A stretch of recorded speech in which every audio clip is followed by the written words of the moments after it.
నిన్న ఈ చారిత్రాత్మక నగరానికి గౌరవ ముఖ్యమంత్రి రేవంత్ రెడ్డి గారు రావటం జరిగింది. చాలా సంతోషం.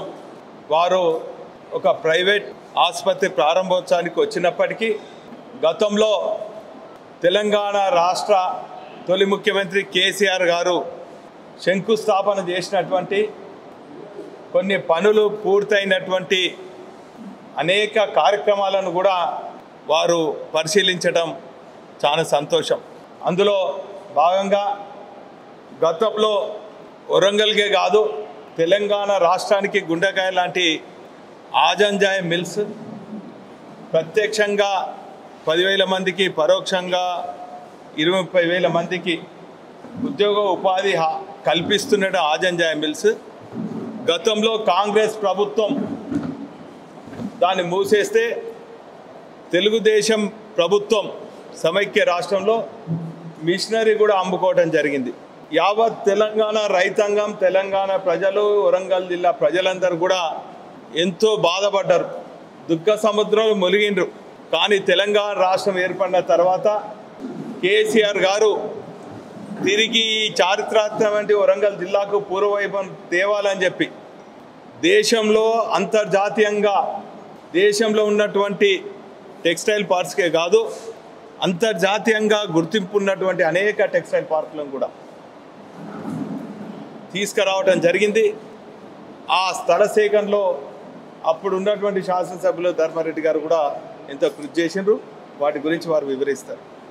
ఇదే కాకుండా భారత రాజ్యాంగంలో పొందుపరిచినటువంటి 2 ప్రాథమిక హక్కులైనటువంటి విద్య, వైద్యం పైన కేసీఆర్ గారు ప్రత్యేక శ్రద్ధ పెట్టి అనేక ప్రభుత్వ ఆసుపత్రులకు పెద్ద ఎత్తున నిధులు కేటాయించి వాటిని కార్పొరేట్ ప్రైవేట్ ఆసుపత్రులకు ధీటుగా పేద ప్రజలకు వైద్య సేవలు అందించడమే కాకుండా వరంగల్తో పాటు ఉత్తర తెలంగాణ ప్రజల కోసం కార్పొరేట్ స్థాయి ఆసుపత్రి నిర్మాణం చేయాలని 2,100 పడకలతోని వరంగల్లో ఆసుపత్రికి కూడా జూన్ 21 రోజున శంకుస్థాపన కూడా చేయడం జరిగింది. 24 అంతస్తుల ఈ సూపర్ స్పెషాలిటీ ఆసుపత్రి ప్రభుత్వం 1,600 కోట్ల మంజూరు చేయడం జరిగింది. నిన్న ఈ ఆసుపత్రిని కూడా పరిశీలించడం జరిగింది.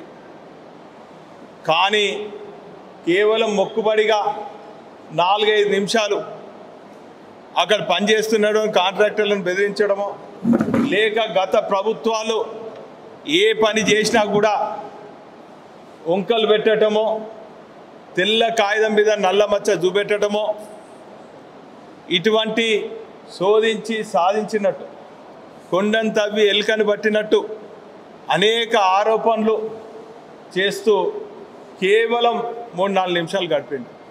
సరే, అక్కడి నుంచి పోయినావు, కలెక్టరేట్ల రివ్యూ అయింది.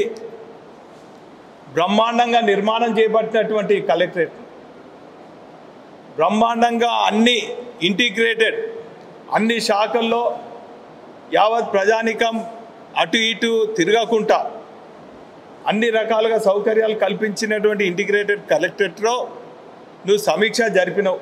చాలా సంతోషం.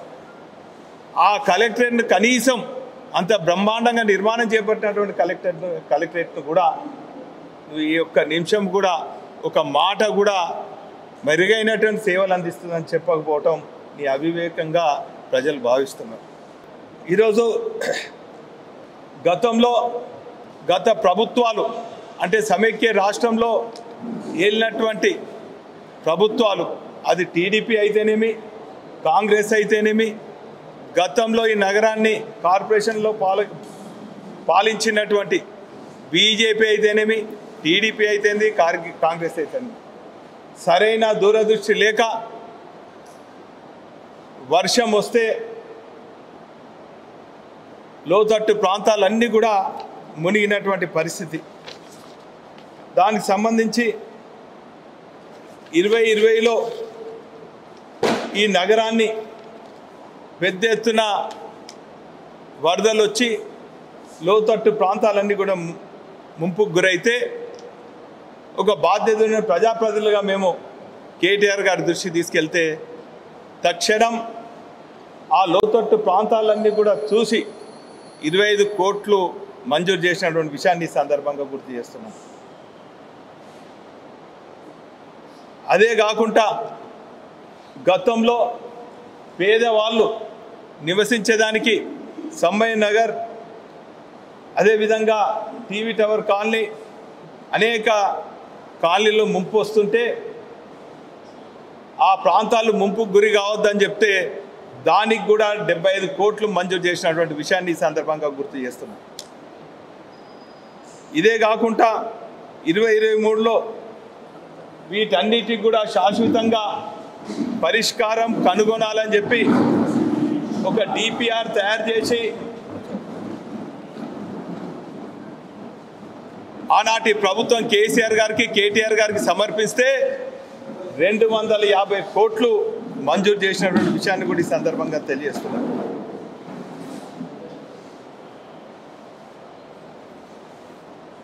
అయితే ఇవన్నీ కూడా ఇప్పుడు గెలిచినటువంటి ప్రభుత్వంలో ఉన్న ప్రజాప్రతినిధులు మేమేదో తెచ్చినామని చెప్పి ఇవాళ ఫోటోలకు ఫోజులు ఇస్తున్నారు. నేను మీ ద్వారా డిమాండ్ చేస్తున్నా, ఈ 7 నెలల కాలంలో ఈ గెలిచినటువంటి అభ్యర్థులు ఈ నగరానికి నగర అభివృద్ధి కోసము పైసా నిధులు తెచ్చినా దేనికంటే దానికని కూడా ఈ సందర్భంగా నేను ఛాలెంజ్ చేస్తున్నాను. గత ప్రభుత్వం ఇచ్చిన నిధులు తప్ప 7 నెలలైనా కూడా ఏం చేయలేదు. సరే, నిన్న మొన్న స్థానిక మంత్రులు, శాసనసభ్యులు అధికారులతో సమీక్షించి ఎస్టిమేషన్ చేసినాము. 6,000 కోట్లతో ఎస్టిమేషన్ చేసినాము. అవి సీఎం గారికి సమర్పిస్తున్నాము అన్నప్పుడు సంతోషించినాం. కనీసం 6,000లో ఒక 1,000 కోట్లైనా మంజూరు చేసిపోతాడు కావచ్చని చాలా సంతోషించినాం. కానీ 6,000 కోట్లలో 6 పైసలు కూడా మరి ప్రకటించకపోవడం పైపెచ్చు గత ప్రభుత్వం చేసినటువంటి నిర్మాణాలలో ఏదో తప్పు తీసుకుంటా ఒక ప్రతీకార చర్యలు చేపడుతూ ప్రతిపక్ష పార్టీల పైన గొంతెత్తకుండా ఈ ప్రభుత్వాలు చేసేటువంటి దోపిడీలు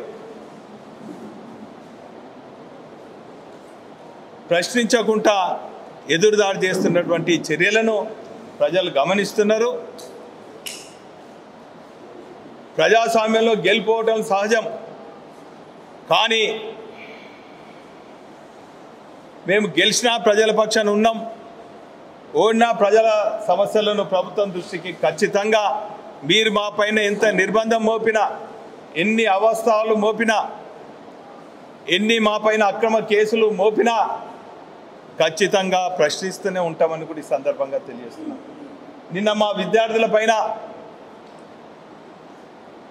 నిరసన తెలియజేయాలని ఉంటే అక్రమంగా 3 పోలీస్ స్టేషన్లలో పెద్ద ఎత్తున అరెస్ట్ చేసేదాన్ని కూడా తీవ్రంగా ఖండిస్తున్నాం. మీరే అన్నారు స్వయంగా,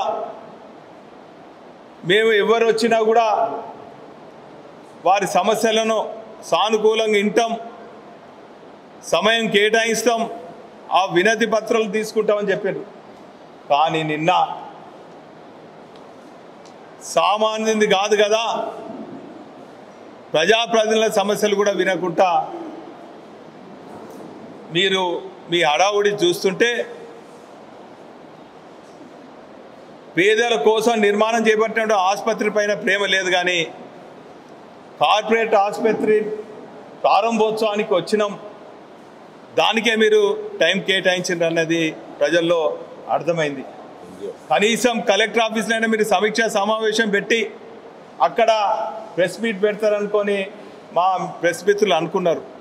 కానీ అక్కడ ప్రెస్ మీట్ పెట్టకుండా ప్రైవేట్ కార్యక్రమంలో మీరు ప్రెస్ మీట్ పెడుతుంటే మీరు సూపర్ స్పెషాలిటీ గవర్నమెంట్ ఆసుపత్రుల కన్నా మీకు దేని మీద ప్రేమ ఉన్నదో ప్రజలకు అర్థమైంది అన్నటువంటి విషయాన్ని కూడా ఈ సందర్భంగా తెలియజేసుకుంటూ, మరి వారం 10 రోజుల నుంచి ఇదే ప్రెస్లో, ఎలక్ట్రానిక్ మీడియాలో ప్రింట్ మీడియాలో ఎంజిఎం గురించి, కరెంట్ లేని గురించి, పేషెంట్స్ పడే అవస్థల గురించి, ఎక్స్రేల గురించి, అక్కడి నడవని మిషన్ల గురించి, అనేక పరికరాలు ఉపయోగం లేకుండా ఉన్నాయని చెప్పి మా ప్రెస్ మిత్రులందరూ కూడా తాటికాయ అక్షరాలతోని మరి ఇవన్నీ కూడా రాస్తున్నారు. కనీసం దానిపైన ప్రెస్ మిత్రులను పిలుచుకొని దానిపైన ఏందనో డాక్టర్లతో రివ్యూ చేయటమో, కనీసం అట్నుంచి పోతున్నావు పక్కనే ఒక అడుగు వేస్తే ఎంజిఎం వస్తుంది, ఆ ఎంజిఎంలో కూడా అడుగు పెట్టలే. దాని ముందు నుంచే నువ్వు ప్రైవేట్ ఆసుపత్రికి పోయినావు తప్ప అందులో అడుగు పెట్టనందుకు ప్రభుత్వ ఆసుపత్రుల పైన, ప్రభుత్వ పాఠశాలల పైన, ప్రభుత్వం పేద ప్రజలకు అందించే ఏ కార్యక్రమం పైన కూడా ఈ ప్రభుత్వానికి శ్రద్ధ లేదనేది ప్రజలు భావిస్తున్నారు అన్నటువంటి విషయాన్ని కూడా ఈ సందర్భంగా తెలియజేసుకుంటూ ఇప్పుడు టెక్స్టైల్ పార్క్ గురించి